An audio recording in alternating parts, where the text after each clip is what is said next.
السلام عليكم ورحمة الله وبركاته. إن الحمد لله نحمده ونستعينه ونستغفر ونعوذ بالله من شرور أنفسنا وسيئات أعمالنا. من يهده الله فلا مضل له ومن يضلله فلا هادي له، وأشهد أن لا إله إلا الله وحده لا شريك له، وأشهد أن محمدا عبده ورسوله. أما بعد، رب اشرح لي صدري ويسر لي أمري واحلل عقدة من لساني يفقهوا قولي رب زدني علما رب زدني علما। সম্মানিত আজকের ক্লাসে উপস্থিত সুপ্রিয় ভাই সকল, সম্মানিতা বোন, আলহামদুলিল্লাহ আমরা আল্লাহর বিশেষ রহমতে ধারাবাহিকভাবে উসুলুল হাদিসে আতিয়াবিল মিনা শেখ আব্দুল মহসিন আল আব্বাদ হাফিজাহুল্লাহ বই পড়ে আসছি। আজকে প্রায় 19তম ক্লাস। তো পূর্বের ক্লাসগুলিতে অনেক বিষয়ই আমরা জানতে পেরেছি। আজকে যে বিষয়টি নিয়ে আলোচনা হবে সেটি হচ্ছে ওই নাম সম্পর্কে জানা। তো এটা আল্লাহ তাবারক ওয়া তাআলার বিশেষ রহমতের কারণে আমরা এতদূর পৌঁছেছি। তারপরে আমাদের সকলের প্রাণ প্রিয় নবী করিম মুহাম্মদ মুস্তাফা সাল্লাল্লাহু আলাইহি ওয়াসাল্লাম ওনার অসংখ্য শান্তি ধারা বর্ষিত হোক। আল্লাহুম্মা সাল্লি আলাইহি আল্লাহুম্মা বারিক আলাইহি।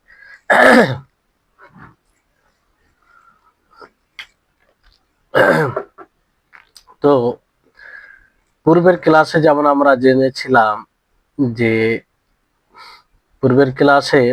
কিছু নাম, যে যার নাম হয়তো শেখের নামের সাথে মিলে যায়, কিংবা শিক্ষকের নামের সাথে মিলে যায়, কিংবা পিতা দাদা সব একই নামে হয়ে যায়। এগুলো সব উদাহরণ সহ আমরা জেনেছিলাম। আজকে যে বিষয়টি বলা হবে সেটি হচ্ছে যে যেমন ভাবে পূর্বে যেগুলো জেনেছিলাম সেগুলো জানা জরুরি ছিল, অনুরূপভাবে শুধু নাম জানা মানে উপনামবিহীন এটাও জরুরি, গুরুত্বপূর্ণ। ওয়াকাযালিকা মিনাল মুহিম মারিফাতুল আসমা আল মুজাররাদা আনিল কুনা, যে শুধু নাম জানা উপনামবিহীন অথবা উপনাম জানা নামবিহীন এটাও জরুরি। কিংবা নাম, উপনাম এবং উপাধি এগুলো জানা, যাদের মানে একটাই নাম হয়। তো প্রত্যেকটির উদাহরণ দেওয়া হবে এখানে। যেমন বলা হচ্ছে যে ওয়ামিনাল আসমা ইল মুফরাদা, যে শুধু নাম, যেমন আহমদ ইবনু জিয়ান রাদিয়াল্লাহু আনহু ওয়া সান্দার রাদিয়াল্লাহু আনহু বিল ফাতহা, সিনের ফাতার সাথে, জাম্বা আল জুজামি, এটা শুধু নাম, মানে এনাদের উপনাম এরকম কিছু নেই। আর শুধু উপনাম যেমন আবুল আশরা উনার নাম হচ্ছে ওসামা, ওয়া আবুল ওবাইদিন বিতাসনিয়া ওয়া তাসগীর ওবাইদাইন, তো ইনার নাম হচ্ছে মুআবিয়া বিন সাবিরা, আব্দুল্লাহ ইবনে মাসউদ রাদিয়াল্লাহু তাআলা আনহু ছাত্রর মধ্যে একজন। তো এনারা শুধু উপনামে রয়েছে, কিসে মানে উপনামে আবুল আশরা বলা হয়, অথচ ওসামা নাম কিংবা আবুল ওবাইদাইন, হ্যাঁ, তার আসল নাম হচ্ছে মুআবিয়া বিন সাবিরা। তো এরকম কিছু রাবি আছে যারা উপনামে পরিচিত শুধু।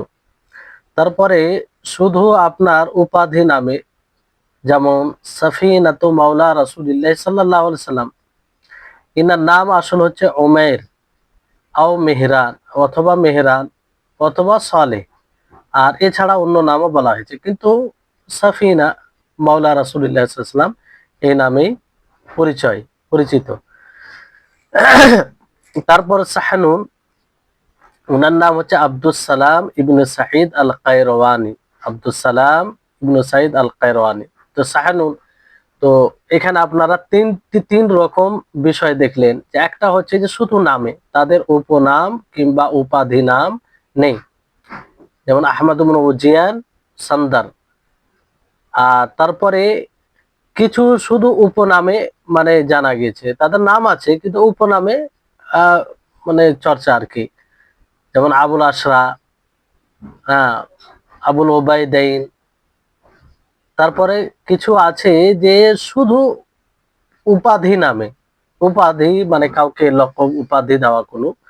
তো যেমন সাফিনাতু মাওলা রাসূলুল্লাহ সাল্লাল্লাহু আলাইহি সাল্লাম।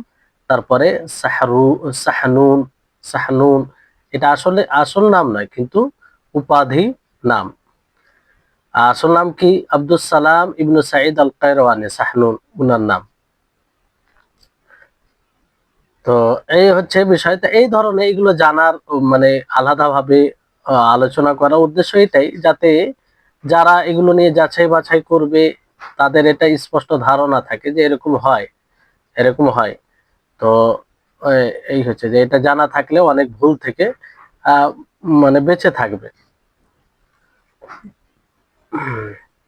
তারপরে অনুরূপভাবে যেমন নাম, উপনাম জানা গুরুত্ব, অনুরূপভাবে আপনার উপাধি এবং সম্বন্ধীয় নাম জানাও গুরুত্বপূর্ণ। উপাধি ও সম্বন্ধীয় নাম জানাও গুরুত্বপূর্ণ। যেমন কখনো নাম দ্বারাই উপাধি হয়, মানে নামটাই উপাধি। যেমন সাফিনাতু খাদিমিন নবী সাল্লাল্লাহু আলাইহি সাল্লাম, এটা মূলত উপাধি কিন্তু এই নামেই পরিচিত, এটাই নাম, নাম পড়ে গেছে, এরকম বিষয়। আর কখনো উপনাম দ্বারা হয়, যেমন আবু তুরা, মানে উপাধি নাম কখনো উপনাম দ্বারা হয়ে যায়। যেমন আবু তুরাব, এটা কার উপাধি? আলী ইবনে আবি তালিব রাদিয়াল্লাহু তাআলা আনহু। আবু তুরাব, আহ, অথচ এটা দেখতে উপনাম মনে হচ্ছে কিন্তু এটা লাকাব, উপাধি নাম উনার। জি, উনার আসলে আবু তুরাব এটা উপনাম নয় কিন্তু উপনামে, উপনাম উপনাম দ্বারা এটা উপাধি নাম। তারপরে সম্বন্ধীয় নাম, কোনো দিক দিয়ে সম্বন্ধ করতে গিয়ে, কোনো তার ব্যবসার দিকে কিংবা তার শরীরের গঠনের দিক দিয়ে, যেমন আরাজ বলা হয় নাংরাকে, আহ, যে খাইয়াত, আহ, খাইয়াত বলা হয় যে সেলাই করে, আর বাজ্জার কাপড়ওয়ালাকে। তো যে যেটা পেশা মানে কাজ করে সেটার দিকে সম্বন্ধ করে নাম পড়ে যায় তার, তো ওই নামেই কথা বলা হয় তার ব্যাপারে। তো এটা জানা থাকলে সুবিধা হবে। আর কখনো কাবিলার দিকে হয়, অনিসবা তাকাও তারাত ইলা কাবিলা, যেমন ওহুম বানু আবিন ওয়াহিদিন, যে এক বাপেরই সন্তান তারা, মানে নিসবত কাবিলার দিকে নিসবত বলতে কি, যে যারা এক বাপেরই সন্তান হবে। যেমন আল কোরাশি আর দাউসি, এগুলো কি কাবিলার নাম, কোরাশি দাউসি।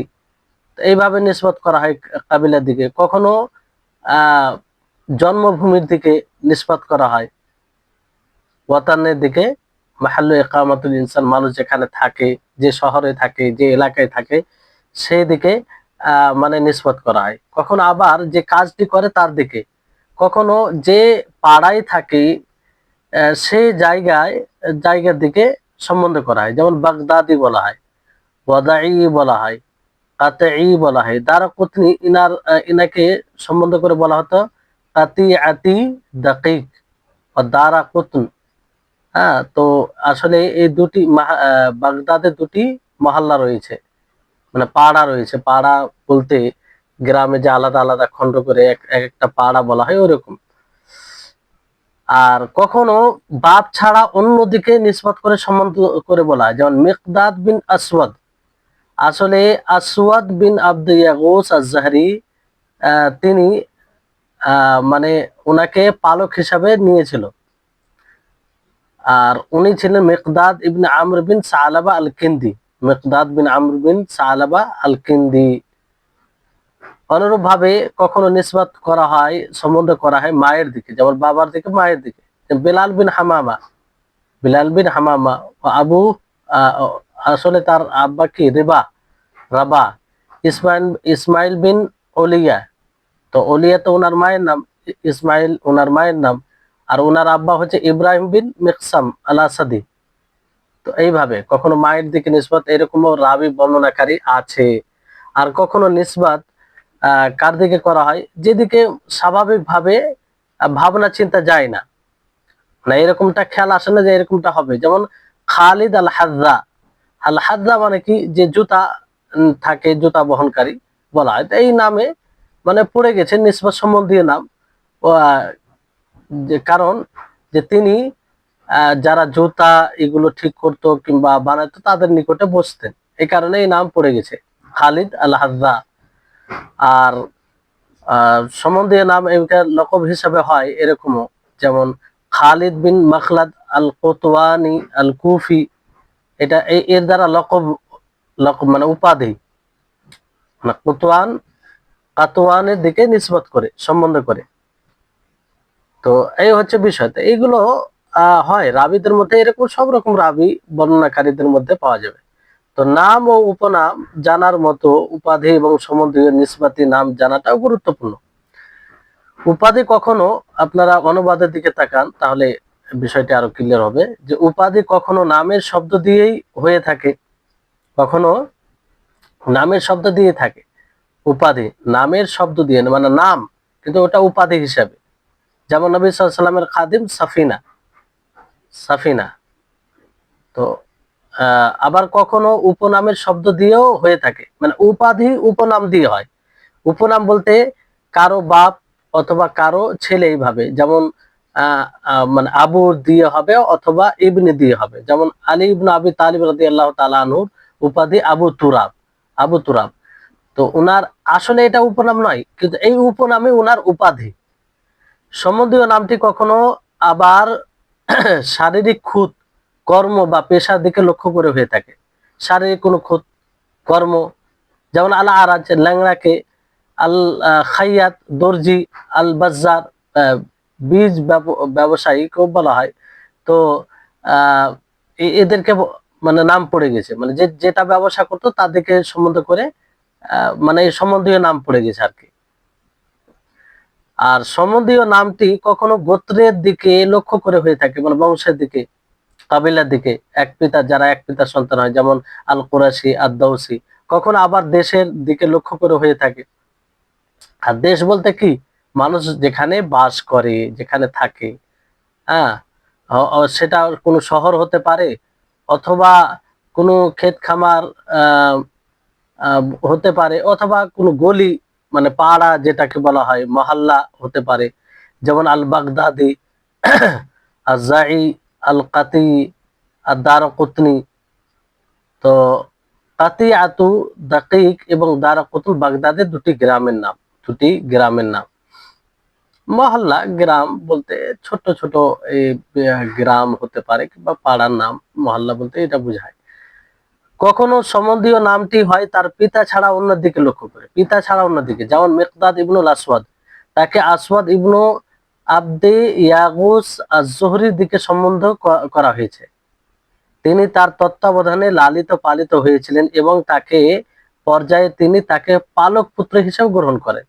এই হিসাবে তার দিকে নিসবত করা হয়েছে। আসলে ওনার পিতা নয়, আসলে তিনি হচ্ছেন মিকদাদ ইবনু আমর ইবন সালাবা আল কিন্দি, ইনার মানে আসল ইটা। কিন্তু যেহেতু পালক হিসেবে তাকে পুত্র হিসেবে গ্রহণ করেছিল, ফলে তার দিকে নিসবত করা হয়।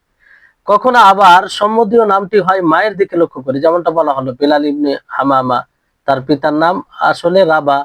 অনুরূপভাবে ইসমাইল ইবনে উলাইয়া, তার পিতা হলেন ইব্রাহিম ইবনে মিকসাম আল আসাদি। সম্বন্ধীয় নামটি কখনো আবার এমন বিষয়ের দিকে লক্ষ্য করে হয় যেদিকে মন সচরাচর ধাবিত হয় না, আসলে ওইরকম ধারণা হয় না যে এরকম হবে। যেমন খালিদ আল হাজ্জা, জুতাওয়ালা, তিনি জুতাওয়ালাদের কাছে বসতেন, তাই তাকেও জুতাওয়ালা বলে সম্বোধন করা হয়। কখনো কখনো সম্বন্ধীয় নিসবতি নামগুলো উপাধিতে লকবে পরিণত হয়, মানে সম্বন্ধীয় নাম উপাধিতে পরিণত হয়। যেমন খালিদ ইবনু আল মখলাদ কাতওয়ানি আল কুফি। তো কাতওয়ান শব্দের দিকে লক্ষ্য করে তাকে এই উপাধি দেওয়া হয়েছে, যার অর্থ হলো লম্বা পাওয়ালা কিন্তু ছোট ছোট ধাপ ফেলে এমন ব্যক্তি। তো এই হচ্ছে বিষয়। তো এগুলো হয়। তারপরে এখানে বলা হচ্ছে ওয়ামিনাল মুহিম আইজান মারিফাতু আসবাবিল আলকাব ওয়াল আনসাব, যে গুরুত্বপূর্ণ এটাও উপাধি এবং সম্বন্ধী ও নাম জানা, নামের কারণ গুলো জানাও উপাধি। যেমন নাম জানা জরুরি, উপাধি জানা জরুরি, সম্বন্ধীয় নাম জানা জরুরি, অনুরূপ ভাবে এর কারণ এটাও জানা জরুরি। কি কারণে এটা হয়, এর কারণ কি, কারণটা জানলে সুবিধা হবে।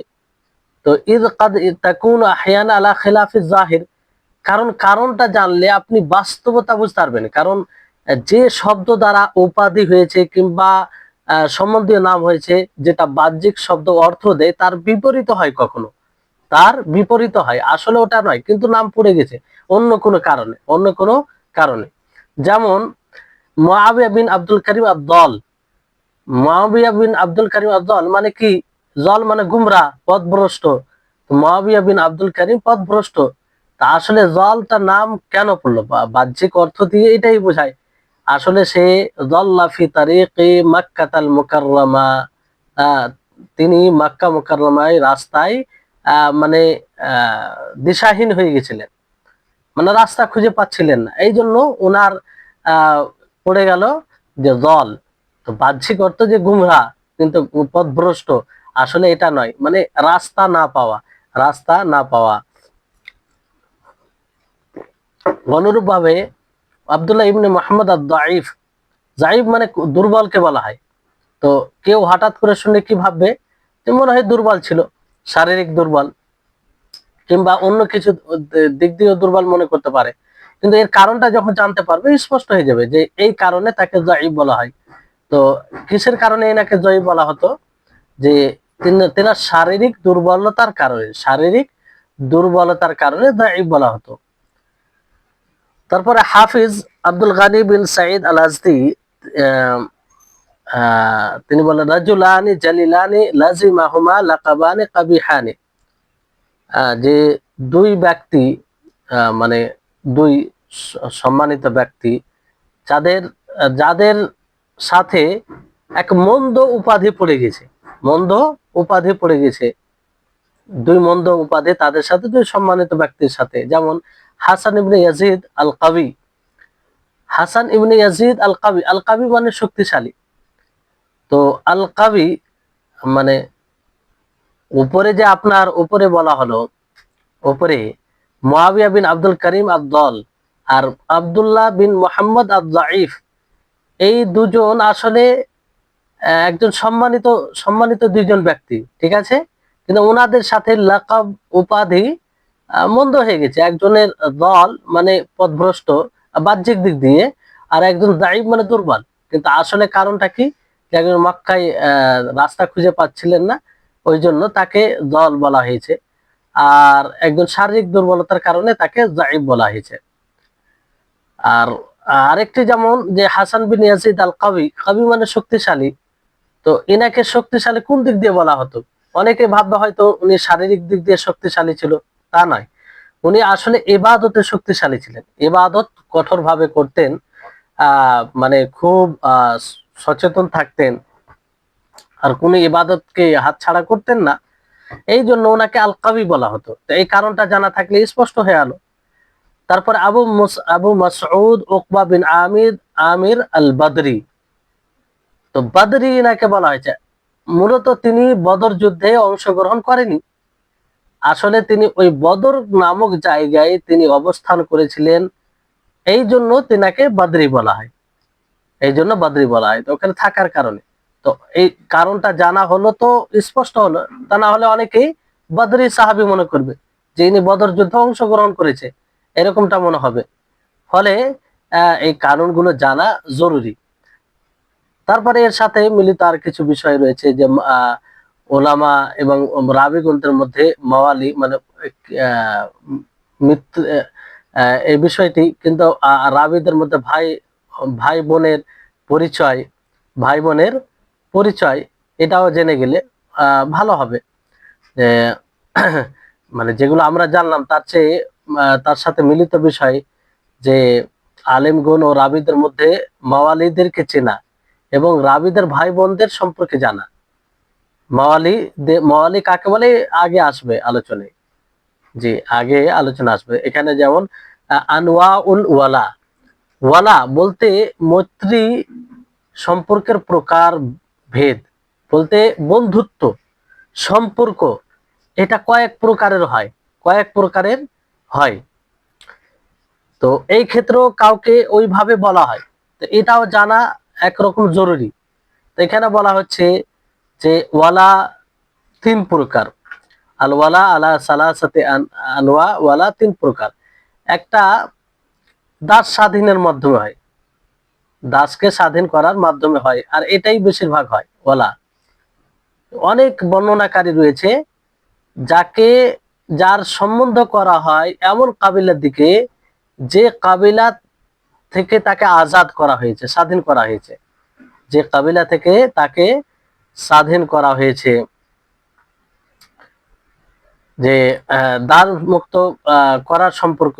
আর এটাই বেশি হয়, মানে বেশিরভাগ এটা হয়। অনেক রাবিকে আজাদকারী গোত্রের দিকে সম্বন্ধ করা হয়েছে, যে আজাদ করেছে যে কাবিলা তার দিকে সম্বন্ধ করা হয়েছে। যেমন লাইস ইবনু সাদ আল মিশরি আল ফাহমি, তিনি ছিলেন ফাহাম গোত্রের আজাদকৃত গোলাম। তো লাইস ইবনু সাদ আল মিশরি আল ফাহমি, আল ফাহমি নিসবত কার দিকে সম্বন্ধ করা হয়েছে? আসলে ফাহাম গোত্রের লোক তাকে স্বাধীন করেছে। ফাহাম গোত্রের লোক মানে তাকে স্বাধীন করেছে, ফলে তার দিকে সম্বন্ধ করে বলা হয়েছে। তাহলে এটা স্পষ্ট হলো যে লাইস ইবনে সাদ আল মিশরি আল ফাহমি, অনেকেই ভাববে বংশের নাম, অনেকেই ভাববে যে আর অন্যদিকে নিসবত রয়েছে, কিন্তু এটা যখন স্পষ্ট হলো, জেনে গেল যে না, তা ফাহাম হচ্ছে তার মানে আজাদকৃত একটি গোত্র। হ্যাঁ, তারপরে ওয়ালা বিল ইসলাম, ইসলামের মাধ্যমে যেটা ওয়ালা সম্পর্ক হয়। আর সেটা কেমন করে? কোনো ব্যক্তি অপর ব্যক্তির হাতে ইসলাম গ্রহণ করে, কোনো ব্যক্তি অপর ব্যক্তির হাতে ইসলাম গ্রহণ করে, তখন তাকে উক্ত ব্যক্তির গোত্রের দিকে সম্বন্ধ করা হয়। যার হাতে ইসলাম গ্রহণ করে তার গোত্রের দিকে সম্বন্ধ করা হয়। যেমন মোহাম্মদ ইবনু ইসমাইল আল বুখারী আল জৌফি, ইমাম বুখারী আপনারা নাম শুনেছেন। তো তার দাদা মুগীরা ইয়ামান ইবনু আখনাস আল জৌফির হাতে ইসলাম গ্রহণ করেন। আল জৌফি হাতে ইসলাম গ্রহণ, তাই তাকে তার দিকে সম্বন্ধ করা আল জৌফি বলা হয়। বুঝতে পারলেন? তো অনেকেই শুরুতে দেখে কি মনে করবে? মনে করবে এটাই যে জৌফি মনে হয় ওনার কোনো আপন কবিলা কিংবা আর অন্য কিছু দিকে নিষ্পত করা হয়েছে, কিন্তু আসলে এটা নয়।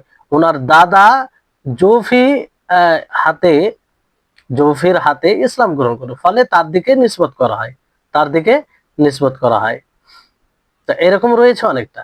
ইমাম বুখারী অন্যতম একজন মানে ব্যক্তি। তারপরে ওয়ালা বিল হিলফ, ওয়ালা বিল হিলফ এটা সাহায্য সহযোগিতার যে চুক্তি হয়, চুক্তি সূত্রে এই সম্পর্কটা হয়, চুক্তি সূত্রে এই সম্পর্কটা হয়। তো হায় অক্ষর জে দিয়ে যদি বলেন মহা হেলফ, মানে বিল হেলফ, মহালাফা থেকে এটা মানে উৎপত্তি আর কি, যার অর্থ পারস্পরিক সাহায্য সহায়তা করার উপরে যে চুক্তি হয় সেটাকে মহালাফা বলে। ইমাম মালিক ইবনু আনাস আল আসবাহি আত-তাইমি মানে ইনাদের চুক্তি সূত্রে এটা সম্পর্ক, কেননা তার গোত্র কোরাইশ বংশের তাইম শাখার সাথে চুক্তির মাধ্যমে মিত্র হয়েছিল। তাইম যে তাইম যে মানে কুরাইশ বংশের তাইম শাখা রয়েছে, তার সাথে চুক্তির মাধ্যমে মিত্র হয়েছিল, মানে বন্ধুত্ব সম্পর্ক হয়েছিল চুক্তির মাধ্যমে, ফলে তার দিকে নিসবত করা হয়, তাইমের দিকে। এই জন্য বলা হয় মালিক ইবনু আনাস আল আসবাহি আত-তাইমি। তা আত-তাইমি উনার আসল গোত্র নয়, আসল উনার বংশ নয়, বরং তাইমের সাথে চুক্তি হয়েছিল, তাইমের সাথে মিত্রতার চুক্তি হয়েছিল, ফলে তার দিকে নিসবত করে এটা বলা হয়। তো এটা এক প্রকার মানে। তারপরে এখানে দিয়েছে বলা হয়েছে যে ইমাম মালিকের দাদা মালিক ইবনে আবি আমির ইয়ামানের কতিপয় শাসকের হাতে অত্যাচারিত হয়ে মদিনায় আসেন। মানে কিছু শাসকের হাতে মাজলুম হয়ে, অত্যাচারিত হয়ে ইয়ামান আসেন, মদিনায় আসেন। অতঃপর কুরাইশ বংশের বানু তাইম ইবনু মুররা শাখার শরণাপন্ন হন, মানে তাদের নিকটে আশ্রয় চান, মানে তাদের নিকটে মানে আসেন আর কি, এবং তাদের সাথে চুক্তি করেন ও তাদের অন্তর্ভুক্ত হয়ে যান। তাহলে এই হচ্ছে বিষয়। তো এই বিষয়টি না জানা থাকলে অনেকে কি ভাববে যে মালিক ইবনে আনাস তিনি তাইমি বংশের, আসল তাইমি বংশের, কিন্তু আসলে তা নয়। তাদের তাইম বংশের সাথে মিত্রতার চুক্তি হয়েছিল, ফলে তার দিকে নিসবত করা হয়। আবার এটাও বলা হয় যে তার দাদা মালিক ইবনে আবু আমির তালহা ইবনে আব্দুল্লাহ তাইমির শ্রমিক ছিলেন। শ্রমিক থাকার কারণে, মানে তাইমি বংশের লোকের শ্রমিক থাকার কারণে তাইমি বলা হয়। ওনার দাদা, কার? ইমাম মালিক এর দাদা। আর এখানে একটা বিষয় জেনে রাখা ভালো যে আল মাওলা শব্দটি ব্যবহার হয়, যেমন একটা মাওলা বলতে মানে আলী উপরে যেটা বলা হয় যে আজাদকারী, আল মুতিক যাকে আজাদ করা হয়, যার সাথে চুক্তি করা হয়েছে। আর লাম অক্ষরে মুহালাফ অক্ষরে জবর দিয়ে, এবং যার হাতে অন্য কেউ ইসলাম গ্রহণ করেছে তার ক্ষেত্রে, এবং মাওলা আজাদ করা হয়েছে তার ক্ষেত্রেও ব্যবহার করা হয়। যে চুক্তি করেছে, মানে যে চুক্তি করেছে, একটা হচ্ছে যার সাথে চুক্তি করা হয়েছে, যার সাথে চুক্তি করা হয়েছে তার ক্ষেত্রে ব্যবহার হয়, আর এটাকে মানে ঊর্ধ্বতন বা হিসাবে নেওয়া হয়। আর যে চুক্তি করেছে, যার সাথে চুক্তি করা হবে স্বাভাবিক সে উঁচু লেভেলে হবে, আর যে চুক্তি করবে সে নিচে হবে, সে কি হবে? নিচে হবে। জি। তো এই ক্ষেত্রে মহালিফ ব্যবহার হবে তার সাথে, মহালিফ যার সাথে চুক্তি করা হয়েছে তার জন্য মহালাফ, আর যার সাথে যে চুক্তি করেছে তার জন্য মহালিফ ব্যবহার হবে। আর তাই হচ্ছে বিষয়। অনুরূপ ভাবে যে ইসলাম গ্রহণ করেছে, তো একজন ইসলাম গ্রহণ করেছে আর যার হাতে ইসলাম গ্রহণ করেছে, তো যার হাতে ইসলাম সে উঁচুতে, আর মানে এটা শব্দের দিক দিয়ে, আর যে ইসলাম গ্রহণ করেছে সে নিচে। যে তো তারপরে এখানে যে রাবিদের মধ্যে মাওয়ালিদের চিনা এবং রাবিদের ভাই বোন সম্পর্কে জানার উপকারিতা হলো, এখানে উপকারিতা কি? রাবিদের মধ্যে মাওয়ালিদেরকে কেন জানবে? এবার মাওয়ালি থেকে কিন্তু আপনারা বুঝেছেন আশা করি, সম্পর্ক। এবার সম্পর্ক কয়েক দিক দিয়ে হয়, দাসমুক্ত করার মাধ্যমে, আর ইসলাম আনয়ন করার মাধ্যমে, কার হাতে ইসলাম নিয়ে এলো, এবং চুক্তির মাধ্যমে। তিনটি বিষয় উল্লেখ করা হলো আপনাদের সামনে, আর তিনটার উদাহরণ। যেমন দাসমুক্ত করার বিষয়ে কার উদাহরণ দেওয়া হয়েছিল?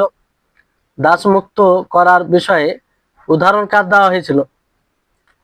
যেমন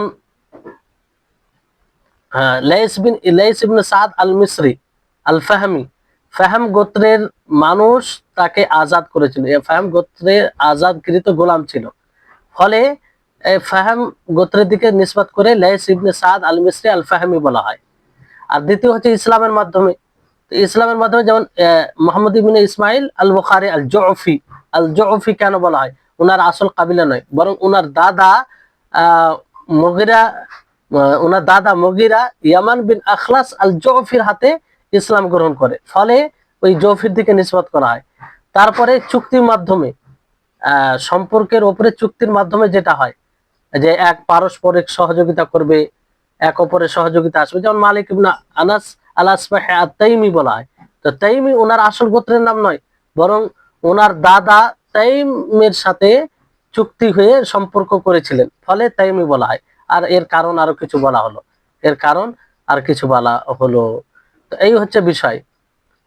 তো এর লাভ উপকারিতা কি? একটা হচ্ছে যে যাতে মানুষ তালগোল পাকানো থেকে নিরাপত্তা থাকে, এরকম কিছু না ঘটে। আর মানে একাধিক রাবি মনে না করে, একাধিক বর্ণনাকারী মনে না করে, এরকম বিষয়। আর এরকমটা ধারণা না করে যে ভাইকে, যেটা ভাই নয় তাকে ভাই মনে করে নেওয়া। যে ভাই ভাই বোনদেরকে, রাবিদের বর্ণনাকারীদের ভাই বোনদেরকে চিনতে পারলে কি হবে যে এমন কাউকে ভাই মনে করা থেকে নিরাপদ থাকা। যেমন আব্দুল্লাহ ইবনে দিনার, ও আমর ইবনে দিনার, তারা দুইজন একই স্তরের রাবী, কিন্তু তারা পরস্পর ভাই নন, পরস্পর ভাই নন। যেমন আব্দুল্লাহ ইবনে দিনার, আমর ইবনে দিনার, এখানে বিষয়টি দেখেন যে মনে হচ্ছে ভাই, আর একই স্তরের রাবী, একই লেভেলের, মানে একই স্তর, স্তর বলতে আপনারা বুঝেছেন, কিন্তু তারা পরস্পর ভাই নন। এটা না জানলে অনেকে ভাই মনে করবে, অনেকে কি মনে করবে, ভাই মনে করবে। তো এটা লাভ। তো রাবিদের মধ্যে মাওয়ালিদের চেনা ও রাবিদের ভাই বোন সম্পর্কে জানার উপকারিতা হলো তালগোল পাকিয়ে যাওয়া থেকে নিরাপদ থাকা, এবং কয়েকজন ব্যক্তিকে একই ব্যক্তি মনে করা থেকে নিরাপদ থাকা, অথবা পিতার নামে মিল থাকার কারণে ভাই নয় এমন কাউকে ভাই মনে করা থেকে নিরাপদ থাকা, যেমন আব্দুল্লাহ ইবনে দিনার, আমর ইবনে দিনার। জি। এখানে আরেকটি ওয়ালা, যেটা বিষয় আরো ব্যাখ্যামূলক এখানে বলা হচ্ছে যে ওয়ালা ধরেন যে এক হচ্ছে পছন্দের লোকের সাহায্য করা, ভালোবাসা করা, সম্মান শ্রদ্ধা করা এবং প্রকাশ্যে প্রকাশ্যে ও গোপনে তাদের পাশে থাকা, এটা এক প্রকার ওয়ালা। আপনি পছন্দের লোককে ভালোবাসছেন, তাদের সাহায্য করছেন, সম্মান শ্রদ্ধা করছেন গোপনে প্রকাশ্যে, এটাও এক প্রকার ওয়ালা। আর দ্বিতীয় ওলা হচ্ছে আরেক প্রকার ওলা, যে আল্লাহ ও তার রাসূল, ইসলাম ও ইসলামের অনুসারী মুসলিমদের ভালোবাসা এবং আল্লাহ তার রাসূল, ইসলাম ও তার অনুসারী মুসলিমদের সাহায্য করা, মানে ইসলামের ভিত্তিতে সর্বোপরি মুসলিমদের সাথে সুসম্পর্ক রাখার নামই হলো ওয়ালা। আর এই ওয়ালা ব্যাপারে অন্য আপনারা পড়েছেন। তো যেমন ওয়ালার মাধ্যমে মূলত দুই পক্ষের মাঝে রক্ত ও বংশীয় সম্পর্কে নেই সম্পর্ক কায়েম হয়, ফলে তারা এক অপরের বিপদ আপদে ছুটে যায়। এমনকি উক্ত ইসলাম গ্রহণকারী ব্যক্তি কিংবা দাস দাসীর মৃত্যুর পরে যদি তার ওয়ারিস বা আসাবা কেউ যদি না থাকে, তাহলে মিত্রতা স্থাপনকারী ব্যক্তি তার সম্পদের মালিক হয়ে যাবে। তাহলে এই বিষয়টি কত গুরুত্বপূর্ণ, যে কেউ যদি ওয়ারিস না থাকে, তাহলে মিত্রতা যার সাথে স্থাপন হয়েছে সে তার মালিক হবে, সে তার মালিক হবে। তাহলে ইসলামের এটা গুরুত্ব আছে, ইসলামে এটা গুরুত্ব আছে। তো মাওলা যে শব্দটা শুনেন, মাওলা এই শব্দটি আসল অর্থ হচ্ছে কর্তা, মনিব, আজাদকৃত দাস, মিত্র, বন্ধু ইত্যাদি। তো ঊর্ধ্বতন ও অধস্তন দুটি শ্রেণীকেই বোঝাতে মাওলা শব্দটি ব্যবহৃত হয়। বাক্যের পূর্বাপর সম্পর্ক বা প্রেক্ষাপট দেখে নির্ণয় করতে হবে। এবার দুটো ক্ষেত্রে এটা মাওলা ব্যবহার হয়, কিন্তু বাক্যের প্রেক্ষাপট কি এটা দেখে আপনাকে বুঝতে হবে শব্দটি কোন অর্থে ব্যবহৃত হয়েছে। এই শব্দটির মধ্যে ঊর্ধ্বতন তিনজন অন্তর্ভুক্ত, তিনজন আসবে। মানে ঊর্ধ্বতন যখন বলা হবে, উদ্দেশ্য হবে, তখন তিন প্রকার ব্যক্তি আসবে। একটা হচ্ছে আজাদকৃত, আজাদকৃত নয়, আজাদকারী তথা মনিব, মানে যে মালিক হবে, যে আজাদ করবে, স্বাধীন করবে, সে। দ্বিতীয় হচ্ছে যার সাথে চুক্তি করা হয়েছে, যেটা বলে চুক্তি যার সাথে করা হয়েছে, যার সাথে চুক্তি করা হয়েছে, সেটা যে কোনো ভিত্তিতে হোক। তারপরে তৃতীয় হচ্ছে যার হাতে অন্য কেউ ইসলাম গ্রহণ করেছে। তো এগুলো কিসে আসবে? এগুলো আসবে আপনার ঊর্ধ্বতন এতে আসবে। আর অধস্তন এতে শ্রেণীর মধ্যে যারা আসবে, তারা হচ্ছে আজাদকৃত দাস, যে দাস আজাদ হয়েছে সে আসবে। তৃতীয় হচ্ছে যে অন্য কারো সাথে চুক্তি করেছে, অন্য কারোর সাথে সে চুক্তি করেছে যে আমি এইভাবে এটা এই করব। আর তৃতীয় হচ্ছে যে অন্যর হাতে ইসলাম গ্রহণ করেছে, মানে তার বিপরীত প্রথম। তাহলে এইভাবে। তো এটা আপনি মাওলা ঊর্ধ্বতনে ব্যবহার হচ্ছে না এটা অধস্তনে ব্যবহার হচ্ছে, এটা আপনি আগে পিছে দেখে বুঝতে পারবেন। জি। তো এটা একটা গুরুত্বপূর্ণ বিষয় ছিল, যে রাবিদের ক্ষেত্রে এটা জানা, কারণ অনেক রাবি এরকম ভাবে রয়েছে যে তাদের কাবিলার দিকে নিসবত নয়, আসলে যে স্বাধীন করেছে তার দিকে নিসবত, সে গোত্রের দিকে নিসবত, কিংবা যার হাতে ইসলাম এনেছে তার দাদা কিংবা তার উপরে কেউ ইসলাম এনেছে, ওই ক্ষেত্রে তার দিকে নিসবত করা হয়েছে। আর তার উদাহরণ আপনাদেরকে বলা হলো। এবার আসুন যে কিতাবাতুল হাদিস ওয়া আরদুহু ওয়া ইসমাউহু ওয়া রিহলাতু ফি তালাবিহি, হাদিস লিপিবদ্ধ করা, সম্পাদন করা, বর্ণনা করা এবং হাদিস সংগ্রহের জন্য সফর করা, এগুলো বিষয়ে কিছু জরুরি কথা বলা হবে আর কি। তো এখানে সর্বপ্রথম কিতাবাতুল হাদিসের ব্যাপারে বলা হচ্ছে যে কিতাবাতুল হাদিস এটা বলতে কি বোঝায়? ওয়াহিয়া আন তাকুনা বিখাত্তিন ওয়াদিহিন জালিয়িন ওয়া ইউশাক্কালুল মুশকিল মিনহু ওয়া ইউনাক্কাত ওয়া ইউকতাব সাকিত আলাল হাশিয়াতিল ইউমনা ইন আমকানা ওয়া ইল্লা ফাফিল ইসরা। এখানে বলা হচ্ছে যে কিতাবুল হাদিস, হাদিস লিপিবদ্ধ করা বলতে যে সুস্পষ্ট শব্দে লিখনিতে সেটা লেখা হবে, আর যেটা মুশকিল কঠিন হবে তার মানে আকার দেওয়া হবে, অর্থাৎ রাফা জের জাবার যা আছে এটা নির্ণয় করে বলা হবে যে এর উপরে কি হবে, তারপরে নোক্তা দিয়ে লিখতে হবে। আর যেগুলো ছুটে গিয়েছে সেগুলো টিকাতে লিখতে হবে, ডানের টিকাতে অথবা বামের টিকাতে। ডানের টিকাতে সম্ভব হলে ডানের টিকাতে, না হলে বামের টিকাতে। মানে এইভাবে কিতাবাতুল হাদিস হয় যে সুস্পষ্ট শব্দে লিখতে হবে, সুস্পষ্ট ভাবে যেন বোঝা যায় অক্ষরে। তারপরে যেখানে মুশকিল মনে হবে যে এটা পড়া মুশকিল হচ্ছে, তো ওখানে নির্ধারণ করবে যে এটা এর সাথে জাবার হবে, এটা জের হবে, এরকম ভাবে নোক্তা দিয়ে লিখতে হবে। আর যেটা ছুটে গেছে সেটা হাসিয়াতে লিখতে হবে, হাসিয়া মানে টিকা, টিকায় লিখতে হবে। জি, এইভাবে কিতাবাতুল হাদিস হয়, মানে এতটা মানে খেয়াল করে। তারপর সেমাউল হাদিস বলতে হুয়া তালাক্কিহি ওয়া আখযুহু আনিল মাশায়েখ, হুয়া তালাক্কিহি ওয়া আখযুহু আনিল মাশায়েখ, মানে সেটা কি ওস্তাদের কাছ থেকে হাদিস সংগ্রহ করা ও গ্রহণ করা। ওস্তাদের কাছ থেকে হাদিস সংগ্রহ করা ও গ্রহণ করা, এটাকে সেমাউল হাদিস বলা হয়। কি বলা হয়? এটাকে সেমাউল হাদিস বলা হয়। এর শর্ত কি, মানে কখন এটা সেমাউল হাদিস হবে, এর শর্ত কি? এর শর্ত হচ্ছে যে আইন ইয়াকুনা তালিবু ইয়াকিদান ওয়াক্তাস সিমাঈ ইয়া সামাঈ মিন লাফযিশ শাইখি আবিল কিরাআতি আলাইহি ওয়া আল্লা ইয়াতাশাগালা বিমা লা ইয়াখিল্লু মিন কালামিন আও কিরাআতিন আও কিতাবাতিন শাইইন গায়রিল মাসমু। দেখেন, সেমা হাদিস যে শুনবে, শেখ থেকে গ্রহণ করবে, এর শর্ত হচ্ছে যে যে তালিব হাদিস গ্রহণ করবে সে সজাগ থাকবে। কি থাকবে? শোনার সময় সজাগ থাকবে। এমনটা নয় যে শিক্ষক হাদিস বলছে আর মানে তন্দ্রা ভাব, ঘুমাচ্ছে, তার ধ্যান নেই, মনোযোগী নেই, এরকম হলে চলবে না। বলতে সে সজাগ থাকবে। যেমন অনেকবার হয় যে শিক্ষক পড়ায় আর ছাত্র ঘুমাচ্ছে, শিক্ষক কি বললো তার কোনো খেয়াল নেই। অনেক সময় উল্টোটা বোঝা যায়, অনেক সময় প্রশ্ন করলে ঠিক এটা ধরা পড়ে। তো এইরকম ভাবে শুনলে হবে না, বরং সজাগ হয়ে শুনতে হবে। শেখের যে শিক্ষক যেটা বলবে শব্দ সহ সজাগ অবস্থায় শুনতে হবে সে ছাত্রকে, কিংবা যখন পড়া হবে তো সেটাও শুনতে হবে। আর এমন জিনিস সে ব্যস্ত হবে না যেটা তার মানে বিঘ্ন ঘটাবে। শোনাতে কি ঘটাবে? বিঘ্ন ঘটাবে। যেমন কথা বলা অন্য কারোর সাথে, কিংবা অন্য কিছু পড়া, অন্য কিছু লিখা, যেটা শুনছে তা ছাড়া অন্য সেটা ছেড়ে অন্য কিছু লিখছে। তো এরকম ভাবে হতে হবে, তাহলে সেটা সামাউল হাদিস বলে গণ্য হবে। যে তালিব, ছাত্র, সে সজাগ হবে শোনার সময়, শেখের শব্দ শোনার প্রতি এবং যেটা পড়া হবে সেটা শোনার প্রতি। আর এমন কোন জিনিসে ব্যস্ত হবে না যে জিনিস, যে বিষয় তা শোনার প্রতি বিঘ্ন ঘটাবে, ব্যাঘাত ঘটাবে।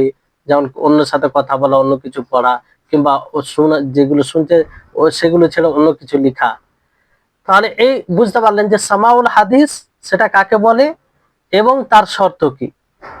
জি, শিক্ষক থেকে হাদিস নেওয়া গ্রহণ করা, এর শর্ত সহ এটা মনে রাখবে। এটাকে এইভাবে যদি হয় তাহলে এটাকে বলা হবে যে সামাউল হাদিসে হাদিস শুনেছে।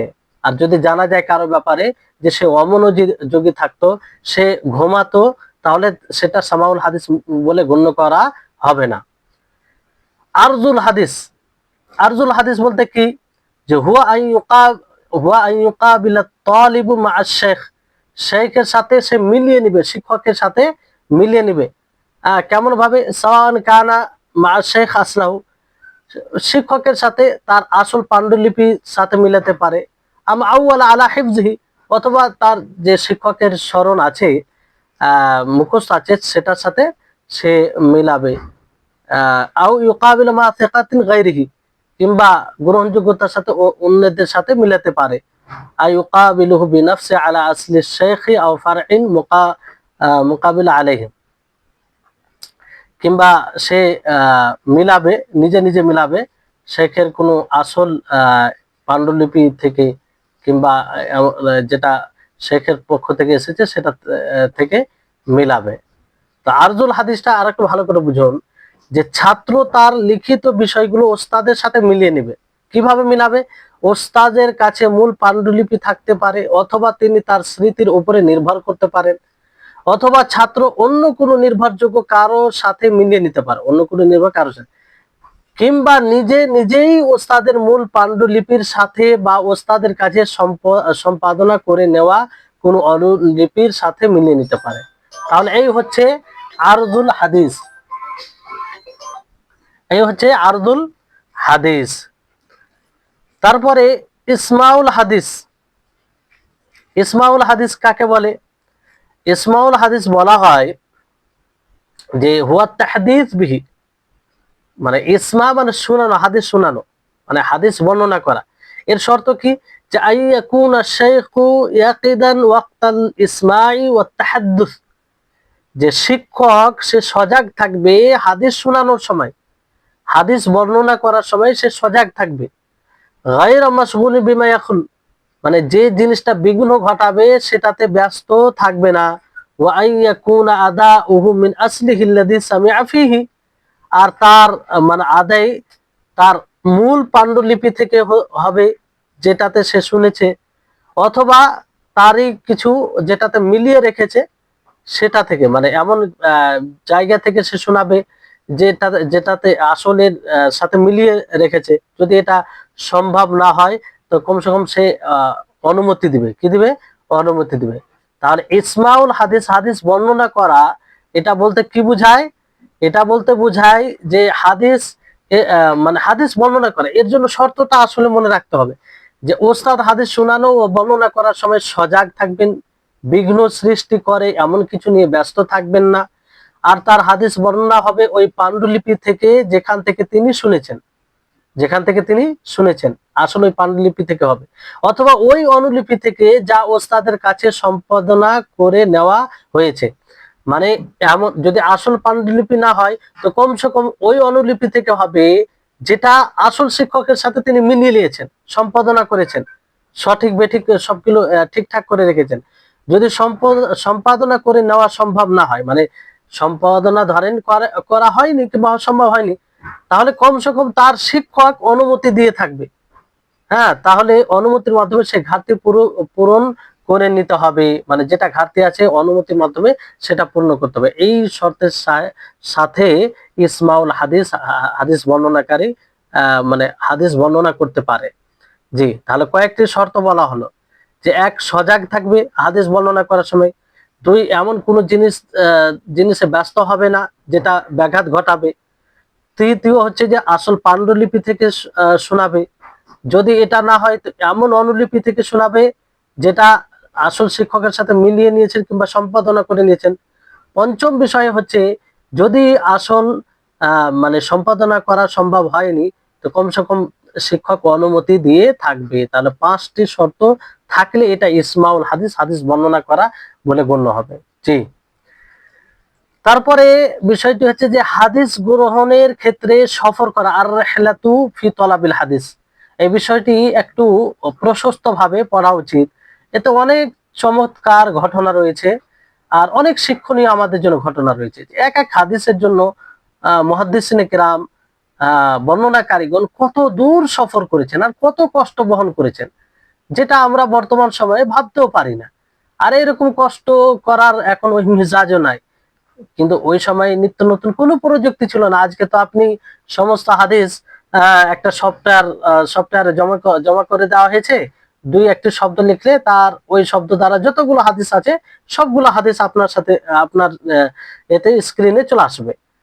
আর শুধু ওই হাদিস আসবে না, বরং হুকুম সহ চলে আসবে, যে সেটা সহিহ না যায়ীফ না দুর্বল না জাল না কি, সবকিছু চলে আসবে। কিন্তু পূর্বে তো এটা ছিল না। পূর্বে তিনাদের মেহনতের কারণেই এটা সম্ভব হয়েছে পরবর্তীতে এটা করা, কারণ তিনারা হাদিস সব একত্রিত করে গেছেন। আর এটা সহজে হয়ে যায়নি। শুনতে যতটা সহজ লাগে আসলে অতটা সহজ নাই। কত দূর, এক শহর থেকে অন্য শহর, এক দেশ থেকে অন্য দেশ, মাসকে মাস বছরকে বছর পর্যন্ত সফর করেছেন একটা হাদিসের জন্য। আল্লাহ তাদের উপরে রহম করুন, তাদের আখিরাতে তার প্রকৃত বদলা দিন, আর কবরের জীবনে আল্লাহ যেন তাদেরকে ভালো রাখেন, তাদের গুনাহ খাতাকে যেন আল্লাহ তাআলা মাফ করেন। এটা তাদের বড় ইহসান আমাদের উপরে, যে এনারা এত কষ্ট করে আমাদের জন্য সহজ করেছেন। কারণ এটা তো না হলেও আমরা বাধ্য ছিলাম সঠিক দিনের উপর আমল করতে, কিন্তু তিনারা নিজেকে বিসর্জন দিয়ে, নিজেকে কোরবানি দিয়ে এই দিনের খেদমাত হাদিস একত্রিত করে গিয়েছেন। তো এর ব্যাপারে যদি কোনো সময় হয় তো এর এর উপরে একটা বিষয় করে মানে একটা লেকচার দেওয়া যেতে পারে। আর দেওয়া উচিত, মানে মানুষকে জানা উচিত যে আমরা যে হাদিস শুনছি, ইমাম বুখারী রিওয়ায়াত করেছেন, ইমাম মুসলিম রিওয়ায়াত করেছেন, আহ সহজে যে পাচ্ছি, এর পিছনে মুহাদ্দিসিনদের কতটা মেহনত রয়েছে, পরিশ্রম রয়েছে, সেটা আমাদের জানা উচিত। জানা থাকলে আমাদের হৃদয় থেকে তাদের জন্য দোয়া বের হবে। আমরা জানি না, বরং না জানার কারণে কিছু মানে আহ আখলাকের মানে আখলাকের দিকে একদম নিম্নতরে পৌঁছে গেছে এরকম লোক নানা রকম তাদের উপর মন্তব্য করে থাকে। ইমাম বুখারী, ইমাম মুসলিম, আরো তার পূর্বে যেগুলো মুহাদ্দিসিন কিরাম রয়েছেন, তাদের উপরে নানা রকম মন্তব্য করে থাকে। তো এগুলো কি জেহালাত ও অজ্ঞতার কারণ। তো যাই হোক, এটা একটা গুরুত্বপূর্ণ বিষয় হাদিসের মধ্যে, যে আর রিহলাতু ফি তলাবিল হাদিস, হাদিস সন্ধানে সফর ভ্রমণ করা। এটা আসলে এই এই এই বিষয় বলতে কোন বিষয়কে বোঝায় এটা জানা দরকার। এটা হচ্ছে হিয়া তারকুল আওতানি লিতাহসিলি মা লাইসা ইনদার রাবি মিনাল মুতুনি ওয়াল আসানিদ বাদা আন ইয়াস্তাউইবা হাদিস আহলি বালাদিহি।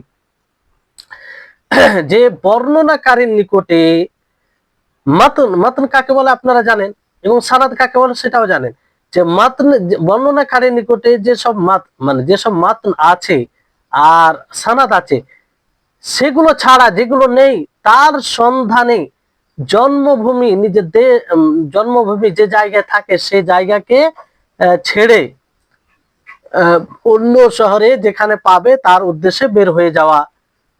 তার উদ্দেশ্যে বের হয়ে যাওয়া, যেখানে পাওয়া যাবে, যে শহরে যে দেশে পাওয়া যাবে সেখানে, সেখানকার উদ্দেশ্যে বের হয়ে যাওয়া, যাতে পুরোপুরি হাদিসটা সে একত্রিত করতে পারে। আর এই ক্ষেত্রে ওই সময় জরুরি ছিল যে যাতে মাতন বেশি হয় সানাদের চেয়ে, এই বিষয়টি তখন গুরুত্বপূর্ণ ছিল। তো এই হচ্ছে আর রিহলা ফি তালাবিল হাদিস। তো এটি হচ্ছে, তাহলে এই বিষয়, এইগুলো বিষয় কিছু প্রয়োজন জানার, যেগুলো আপনারা জানলেন। তাহলে আপনারা বেশ কয়েকটি বিষয় এখানে এই বিষয় বুঝতে পারলেন, কিংবা বুঝলেন যে কিতাবাতুল হাদিস বলতে কাকে বলা, হাদিস লিপিবদ্ধ করা বলতে কি বিষয়। হ্যাঁ, যে হাদিস কিভাবে লিপিবদ্ধ হয়েছে, এতগুলো শর্ত সেগুলো জানলেন। সামাউল হাদিস, হাদিস যে শুনবে তার জন্য শর্ত, কখন হাদিস প্রকৃতভাবে শুনেছে এটা গণ্য হবে, সেটাও আপনারা জানলেন। আরদুল হাদিস, হাদিস উপস্থাপন করবে, হ্যাঁ, কোথা থেকে করবে, কিভাবে করবে, তাহলে এটা মূলত আরজুল হাদিস, হাদিস সম্পাদনা করা হবে। তারপরে ইসমাউল হাদিস, হাদিস বর্ণনা করা, এটা কিভাবে হয়, কিংবা মুহাদ্দিসরা কিভাবে করে, ফলে এটা ইসমাউল হাদিস বলে গণ্য করা হয়। তারপর আর রিহলাতু ফি তালাবিল ইলম, এটা আপনারা জানলেন। জি, এবার তাসনিফিল হাদিস, এটাও খুব গুরুত্বপূর্ণ। এই আলোচনা, মানে এই বিষয়টি খুবই গুরুত্বপূর্ণ। কারণ আমরা অনেক সময় হাদিসের বই নাম শুনি, বিভিন্ন নাম শুনি, কিন্তু তার অর্থ বুঝি না আমরা। যেমন ধরেন, আমরা কখনো যে শুনি যে সুনানে ইবনে মাজা, সুনানে ইবনে মাজা, কখনো শুনি জামে ও সাহি, এরকম শুনি। কখনো শুনি মুসনাদ, কখনো শুনি মুস্তাখরাজ, কখনো শুনি মুস্তাদরাক, কখনো শুনি মাআজিম। হ্যাঁ, এগুলো শব্দ আমরা শুনি। তো প্রত্যেকটার আলাদা অর্থ আছে।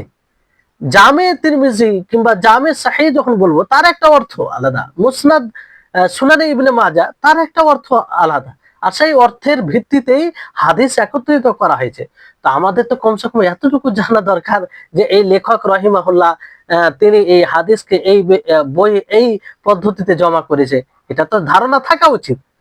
এগুলোই তো মানে শুধু আলেম ওলামা জানবে এরকম নয়, মানে যতটা, যেমন আপনি জেনারেল নলেজের ব্যাপারে এটা খেয়াল রাখেন যে যে যতটা জানবে তাকে ও ততটা চালাক মনে করা হয়, আর যে যতটা অজ্ঞ থাকবে তার ব্যাপারে ধারণা করা হয় যে লোকটি ভালো জানে না, জ্ঞান রাখে না, দুনিয়ার ব্যাপারে খবর রাখে না। তো শরীয়তে যে সূত্র ধারায় আমরা এই দিনকে, বিশুদ্ধ দিনকে পেয়েছি, যেটা এই উম্মতে মুহাম্মাদিয়ার বৈশিষ্ট্য, আর যে হাদিসগুলো যে ভিত্তিতে জমা করেছে তার ইতিহাস আমরা জানবো না, এটা অতিরিক্ত জ্ঞান হলেও এই জ্ঞানটা রাখা উচিত একজন মুসলিম হিসাবে। মুহাদ্দিসিনে কেরাম এইভাবে হাদিসকে একত্রিত করেছেন, তো তাদের বইগুলো সব আলাদা আলাদা মানে অ্যাঙ্গেলে জমা করেছেন, তো সেটার কি ওটার প্রেক্ষাপট কি এটা জানা আমাদের জন্য জরুরি। তো তাসনিফ বলতে হাদিস বিষয় গ্রন্থ সংকলন। তো গ্রন্থ সংকলন একভাবে হয়নি, বিভিন্ন ভাবে বিভিন্ন পদ্ধতিতে হয়েছে।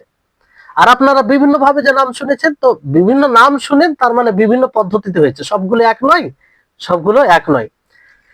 তো এখানে বলা হচ্ছে যে ইয়াজিবু আলা মা ইয়াজিদু মিন নাফসিহি আল মুকাদ্দারা আলা তাসনিফ আল হাদিস আল ইশতিগাল বিযালিক লিকাই ইয়াজমা আল মুফতারিকা ওয়া ইউকাররিব আল বাঈদা ওয়া ইউওয়াদ্দিহ আল মুশকিলা ওয়া ইউবাইয়িন আল মুজমাল।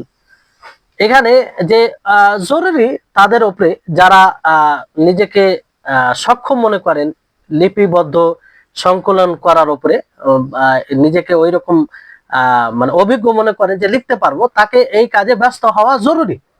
কারণ এতে কি হবে যে বিচ্ছিন্ন হাদিস একত্রিত হবে, আর যেটা দূরবর্তী বুঝতে অসুবিধা হচ্ছে সেটাকে কাছে করবে, সহজ করবে, আর যেটা কঠিন হবে সেটা তৌজি করবে, সুস্পষ্ট করবে। তারপর সংক্ষিপ্ত যেটা মুজমাল একদম একদম সংক্ষিপ্ত বোঝা যায় না সেটাকে মানে করবে, স্পষ্ট করবে। তো এটা যারা এর প্রতি সক্ষম, যারা এর যোগ্যতা রাখে তাদের এটা করা জরুরি।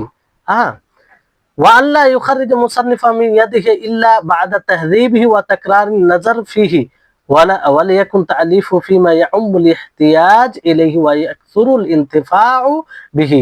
যে কোন সংকলন তার হাত থেকে অতক্ষণ পর্যন্ত প্রকাশিত হবে না, মানে বাইরে বের হবে না যতক্ষণ পর্যন্ত সেটাকে ভালোভাবে দেখবে, সেটাকে মানে আহ ভালোভাবে সাজিয়ে নিবে, বারবার তার দিকে দৃষ্টিপাত করবে যাতে কোনো প্রকারে ভুল না থাকে, যাতে ওই সংকলনটি সকলের জন্য লাভবান হয়, মানে মানে তা দ্বারা সকলে উপকৃত হয়, তা দ্বারা সকলে কি হয়, উপকৃত হয়। তো এই হচ্ছে তাসনিফের সংকলন করার উদ্দেশ্য। তো আসুন প্রথম হচ্ছে আল জাওয়ামে। আপনারা জামে সাহিহ শুনেছেন, আল জাওয়ামে, জাওয়ামে বলতে কোন হাদিসের সংকলনকে বলা হয়, কি ধরনের সংকলনকে বলা হয়? তো আল জামে বলা হয়, ভালো করে শুনুন, যে কুল্লু কিতাবিন ইয়াকুনু জামিআন লি আহাদিস আল আকাইদ ওয়াল আহকাম ওয়াল রিকাক ওয়া আদাব আল আকল ওয়াশ শুরব ওয়াস সাফর ওয়াল কিয়াম ওয়াল কুউদ ওয়াত তাফসির ওয়াসিয়ার ওয়াত তারিখ ওয়াল ফিতান ওয়াল মানাকিব ওয়াল মাসালিব। যে প্রত্যেক ওই কিতাব, যে কিতাবে আকায়েদ সম্পৃক্ত, মানে আকীদার সম্পর্কে হাদিস, বিভিন্ন বিধানের সম্পর্কে হাদিস, তারপরে হৃদয়কে নরম করার সাথে সম্পৃক্ত হাদিস, শিষ্টাচার সম্পর্কে হাদিস, খাবার ও পানাহার, ভ্রমণ, হ্যাঁ, দাঁড় হওয়ার, তারপরে যে আপনার ব্যবসা বিজনেস করার, তাফসির, জীবনী, তারপরে তারিখ, ইতিহাস, ফিতনা আর বৈশিষ্ট্য, এগুলো সব সম্পর্কে হাদিস যে গ্রন্থে সংকলন করা হবে, একত্রিত করা হবে, তাকে জামে বলা হয়। তাহলে আপনি জামে যাকে তাকে বলতে পারেন না। তো এই জন্য আপনারা নাম শুনলেন আল জামিউস সহিহ লিল ইমামিল বুখারী, কারণ ইমাম বুখারী রাহিমাহুল্লাহ তিনি তার সহিহ গ্রন্থে সর্বপ্রকারের হাদিস জমা করেছেন, সব প্রকারে, আকীদা বলেন, আহকাম বলেন, রিকাক বলেন, যে হৃদয়কে নরম করে, এরকম শিষ্টাচার মানে খাবার পানাহার সফর ভ্রমণ সবকিছু বিষয়ে তিনি হাদিস জমা জমা করেছেন। ফলে তিনার বইয়ের নাম কি হচ্ছে আল জামিউস সহিহ লিল ইমামিল বুখারী। বুঝতে পারলেন? তাহলে জামে যখন শুনবেন তখন বুঝতে পারবেন। অনেকে আল জামিউ তিরমিজি নাম দিয়েছেন কারণ ওই ওই অর্থটাই সেখানেও একত্রিত হয়। মুসনাদ কাকে বলা হয়? মুসনাদ যেমন মুসনাদে আহমদ নাম শুনেছেন আপনারা, শোনেন নাম যে মুসনাদে আহমদ। তো এটা এটা এই বইয়ের নাম মুসনাদ কেন বললো ইমাম আহমদ বিন হাম্বল রাহিমাহুল্লাহ?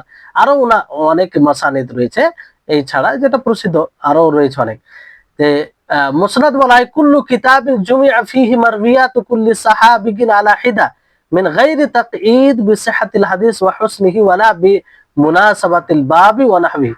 যে প্রত্যেক ওই কিতাবকে বলা হয় যে কিতাবে সমস্ত মানে সমস্ত সাহাবীর রিওয়ায়াতকে স্বতন্ত্রভাবে একত্রিত করা হয়, সংকলন করা হয়, হাদিসের বিশুদ্ধতা ও হাদিসের দুর্বলতা বর্ণনা করা ছাড়াই, আর কোনো বাব পরিচ্ছেদ না দিয়েই, মানে সাহাবী হিসাবে হাদিসকে বর্ণনা করা সমস্ত সাহাবী। যেমন আবু হুরায়রা হাদিস, আবু হুরায়রা যতগুলো হাদিস আছে তার হাদিসকে নিয়ে আসা হলো।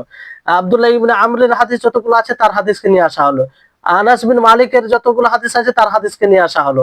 তো এইভাবে কোনো বাব আলাদা বিষয়ে নয়, সাহাবীর রিওয়ায়াত হিসেবে এইভাবে। তো এগুলোকে মুসনাদ বলা হয়। যখন মুসনাদ শুনবে তখন এটা বলে মুসনাদ বলতে কি বোঝায় এটা আপনাদেরকে বোঝা উচিত। তারপরে মাআজিম বলা হয়। মাআজিম, মাআজিম কাকে বলে? মাআজিম বলা হয় কুল্লু কিতাবিন তুযকারু ফীহিল আহাদিস আলা তারতিবিশ শুয়ুখ ওয়াল গালিব ফীহি আত-তারতিব আলা হুরুফিল হিজা মিথলু আল মাআজিম আস-সালাসাতু লিত-তাবরানি আল মু'জামুল কাবীর আল মু'জামুল আওসাত আল মু'জামুস সাগীর। যে প্রত্যেক ওই কিতাব যে কিতাবে হাদিসকে নিয়ে আসা হয় শেখদের তারতিবের উপরে, মানে শিক্ষকের হিসাবে, শিক্ষকের তারতিব দিয়ে শিক্ষক হিসাবে। আর সেখানে বেশিরভাগ হুরফে হিজা এতে মানে তারতিব দেওয়া হয়, হুরফে হিজা আলিফ বা তা এভাবে তারতিব দেওয়া হয়। যেমন তিনটি তাবরানি আমরা শুনেছি মাআজিম, যে মু'জামুল কাবীর, মু'জামুল কাবীর, মু'জামুল আওসাত, আল মু'জামুস সাগীর। এগুলো সকলে আপনারা যদি বেশি লেকচার কিংবা লিখনি পড়েন, প্রবন্ধ পড়েন কোনো ইসলামিক বিষয়ে, তাহলে এগুলো শুনতে পাবেন যে এই রিওয়ায়াতটি মু'জামুল কাবীরে রয়েছে। তো মু'জামুল বলতে কি? সেই মু'জাম বলতে সেই বইয়ে শিক্ষক জ্ঞানের ধারাবাহিকতা হিসাবে কি করেছেন? হাদিস একত্রিত করেছেন শুয়ুখের উপরে। শুয়ুখ মানে ওলা রাবীদের আলাদা আলাদা। শিক্ষক বলতে এখানে শুধু শিক্ষক, আপন শিক্ষকই নয়, মানে এক এক রাবীর উপরে মানে হিসাবে। জি। আর ইলাল, আল ইলাল কাকে বলে? ইলাল বলা হয় আল ইলালু হিয়াল কুতুবুল জামিআতু লিল আহাদিসিল মা'লুলা মা বায়ান ইলালিহা। যে সব হাদিসে মা'লুল হাদিস, অর্থাৎ যে হাদিসে ত্রুটি আছে, ত্রুটি যুক্ত হাদিসকে একত্রিত করা হয়, শুধু ত্রুটিযুক্ত হাদিসকে একত্রিত করা হয়, আর সাথে সাথে তার ত্রুটি বর্ণনা করা হয় যে এই হাদিসটি ত্রুটিযুক্ত, তার মধ্যে এই ত্রুটি রয়েছে। তো এটা স্পষ্ট করা হয়। তো এরকম হাদিসকে কি বলা হয়? আল ইলাল বলা হয়। কি বলা হয়? আল ইলাল। তো যেমন ইলাল লিদ-দারকুতনি রয়েছে, দারকুতনি ইলাল রয়েছে। আর এই এই ব্যাপারে যে আরো সংকলন করেছেন, লিখেছেন ইমাম আহমদ ad-দারকুতনি, ইবনে আবি হাতিম। ইমাম আহমদ ওনারও রয়েছে, দারকুতনি ওনারও রয়েছে, ইবনে আবি হাতিম তারও রয়েছে, তারও রয়েছে। জি। তাহলে এইভাবে আশা করি এগুলো আপনাদের জন্য উপকৃত মানে উপকার আসবে। তো আশা করি বুঝতে পেরেছেন। তারপরে আরেক প্রকার রয়েছে আল আজজা। আল আজজা মানে অংশ, একটা বিশেষ অংশের বহুবচন, মানে জুজ এর বহুবচন আজজা। তো জুজ কাকে বলা হয়? মা ইউজমাউ ফিহি আহাদিস রাজুলিন ওয়াহিদিন সাওয়াআন কানা মিনাস সাহাবা আও মান বা'দাহুম। যে যে বইয়ে মানে যে জুজ বলে যে নামক বইয়ে কি করা হয় যে কোন এক ব্যক্তির হাদিসকে একত্রিত করা হয়, কোন এক ব্যক্তির হাদিসকে একত্রিত করা হয়। সেটা সাহাবা হতে পারে, কোন সাহাবী হতে পারে, অথবা সাহাবীদের পরে আর অন্য কারো হতে পারে, এক ব্যক্তির হাদিসকে একত্রিত করা হয়। জি, এটাকে জুজ বলা। আহ আর আর যেমন কিংবা এক বিষয়ে, কোন এক বিষয়ে হাদিসকে একত্রিত করা হয়, যেমন আলা হাদিসুল মুতাআল্লিক বিমাউযি'in ওয়াহিদ, মানে এক বিষয়ের সাথে সম্পৃক্ত হাদিসকে একত্রিত করা হয়। যেমন জুজউ রাফ'ইল ইয়াদাইন ফিস সালাহ, সালাতে রাফুল ইয়াদাইন সম্পর্কে হাদিস, এটা একটা অংশ। তো শুধু রাফুল ইয়াদাইনের সাথে সম্পৃক্ত হাদিসকে একত্রিত করা হবে। অনুরূপভাবে জুজউল কিরাআতি খালফাল ইমাম, ইমামের পিছনে কিরাত করার বিষয়, এই বিষয়ে যতগুলো হাদিস রয়েছে সেগুলো হাদিসকে জমা করা হয়েছে। আর দুটোই হাদিসের বই ইমাম বুখারী রাহিমাহুল্লাহ, তো এরকম বই আছে। তো দেখবেন যে এই হাদিসটি রয়েছে জুজউ রাফুল ইয়াদাইনে, মানে ইমাম বুখারীর এই বই, জুজ মানে একটি অংশ বিশেষ বইটি লেখা হয়েছে। তারপর আরেকটি হাদিসের বই এরকম পাওয়া যায় আল আতরাফ, বিশেষ করে যারা হাদিস সহিহ যায়িফ এগুলো দেখে তাদের এগুলো বেশি কাজে আসে। যেমন তাদরিবে বলেন যে আত-তাসনিফ আলাল আতরাফ, আতরাফ মানে বিশেষ একটা অংশের উপরে, মানে অংশ বলতে হাদিসের টুকরোর উপরে এটা লিপিবদ্ধ করা হয়, যে আইয়ুদ কারা তারাফুল হাদিসি আদ-দাল আলা বাকিয়াতি, যে হাদিসের এমন একটা টুকরো বর্ণনা করা কিংবা নিয়ে আসা যেটা বাকি হাদিসের উপরে দালালত করবে, মানে বাকি হাদিসকে বুঝাবে। আর সাথে সাথে তার সানাদকেও একত্রিত করা হয়, পুরোপুরি সানাদকে, অথবা কোনো খাস কিতাবের সানাদকে, যে অমুক কিতাবের সানাদ সহ শুধু বর্ণনা করা হয়।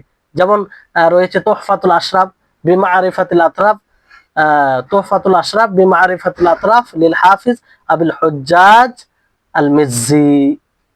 তো এই হচ্ছে বিষয়।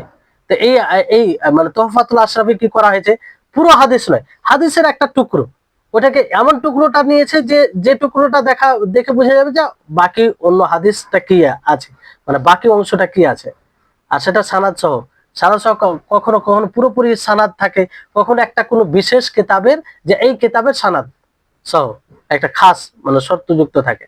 জি, তারপরে আল মুস্তাদরাকাত, আল মুস্তাদরাকাত বলতে বলা হয় যে কুল্লু কিতাবিন উস্তুদরিকা ফিহি মা ফাতা সাহিবা কিতাবিন আখার আলা শারতি মিসল আল মুস্তাদরাক আলা সাহিহাইন লি আবি আব্দুল্লাহ আল হাকিম আন-নিসাবুরি। মুস্তাদরাক বলতে প্রত্যেক ওই কিতাবকে বোঝায় যে কিতাবের উপরে লেখা হয় যে আসল কিতাবের লেখক ছুটে গেছে, অথচ তার শর্তের উপর হাদিসটি রয়েছে। বুঝতে পারছেন? উদাহরণ দিয়ে বুঝতে পারবেন। যেমন সহিহ বুখারী আছে, তো সহিহ বুখারী তিনি তার শর্তে হাদিসগুলো একত্রিত করেছেন। এবার ওই শর্তে কিছু হাদিস, অন্য হাদিস রয়েছে যা ইমাম বুখারী নিজের কিতাবে নিয়ে আসেনি। তো যে মুস্তাদরাক মানে ইস্তিদরাক করে, সে কি করে, যে ইমাম বুখারী রাহমাতুল্লাহ আলাইহির শর্তে যেগুলো তার সহিহ বুখারীতে নেই, মানে যেগুলো হাদিস আছে তাছাড়া অন্য হাদিস রয়েছে যেটা ইমাম বুখারীর শর্তের মধ্যে আওতায় চলে আসে, সেই হাদিসগুলোকে একত্রিত করে, আর এটাকে মুস্তাদরাক বলা হয়। তো যার উপরে মুস্তাদরাক করা হবে তার উপরে তার নাম নিয়ে বলা হবে। যেমন সহিহাইনের উপরে মুস্তাদরাক, তো আল মুস্তাদরাক আলা সাহিহাইন লি আবি আব্দুল্লাহ আল হাকিম আন-নিসাবুরি, মানে আবু আব্দুল্লাহ আল হাকিম আন-নিসাবুরির মুস্তাদরাক আলা সাহিহাইন, মুস্তাদরাক মানে সহিহাইনের উপরে মুস্তাদরাক ইস্তিদরাক করেছেন। মানে কি, যে সহিহ বুখারী ও সহিহ মুসলিমে যেসব হাদিস নেই অথচ তাদের শর্তের মধ্যে চলে আসছে, তো সেই হাদিসগুলোকে এক করেছেন। বুঝতে পারলেন? তো এই হচ্ছে বিষয়। এবার এখানে একটা প্রশ্ন জাগতে পারে যে সেই হাদিসগুলো কি, যেটা ধরেন যে মানে শর্তের উপরে এক করেছেন, হাদিসগুলোকে ইস্তিদরাক করেছেন, তো সহিহ বুখারী যেমন সহিহ আইনের উপরে ইস্তিদরাক করেছে, তো সহিহ বুখারীতে যেগুলো হাদিস আছে তার তার সমান মান পাবে কি? না, তার সমান মান পাবে না। কারণ হতে পারে যে গোপন কিছু ত্রুটি আছে যার কারণে তিনি ওই হাদিসকে নেননি, এটাও কারণ হতে পারে। পরবর্তীতে হয়তো কেউ ভাবছে যে না, এটা তো তার শর্তের মধ্যে পড়ে যাচ্ছে, এই জন্য নিয়ে নিচ্ছে, কিন্তু উনাদের নিকটে হতে পারে কোনো গোপন এটা মানে ছিল, দুর্বলতা ছিল, ফলে নেইনি উনারা, তো এই জন্য তার সমান হতে পারে না, তার সমান হতে পারে না। তো অনুরূপ ভাবে মুস্তাখরাজ, কত সময় হলো, আচ্ছা, আরেকটি বলে শেষ হয়ে যাবে। মুস্তাখরাজ বলা হয় যে কুল্লু কিতাবিন ইউখাররাজ ফিহি আহাদিস কিতাব আখার বিআসানিদ সাহিহা মিন গায়রি তরিকি সাহিবিল কিতাব ওয়া ইয়াজতামিউ মাআহুম ফি শাইখি আও ফি মান ফাওকাহু মিনার রিজাল মিসল মুস্তাখরাজ আবি নাঈম আল আসবাহানি আলা সাহিহাইন।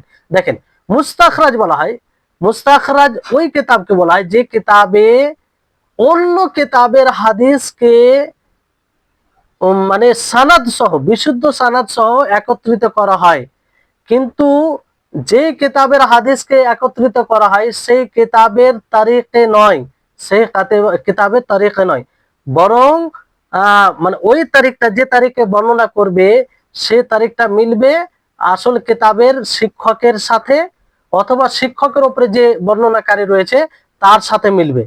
বুঝতে পারলেন কথাটা? যেমন ধরেন সহিহ বুখারী, সহিহ মুসলিম রয়েছে, তো সহিহ বুখারী সহিহ মুসলিমের হাদিসকে বর্ণনা করবে অন্য একজন বর্ণনা করবে, ঠিক আছে, অন্য সানাদে বর্ণনা করবে, আর সেই সানাদের তুরুক গিয়ে মিলবে কার সাথে? সহিহ বুখারী ইমাম মুসলিম অথবা ইমাম বুখারীর শিক্ষকের সাথে, কিংবা ওনাদের শিক্ষকের উপরের সাথে যে বর্ণনা করবে তার সাথে মিলবে, যে তার সানাদ তার সাথে মিলবে।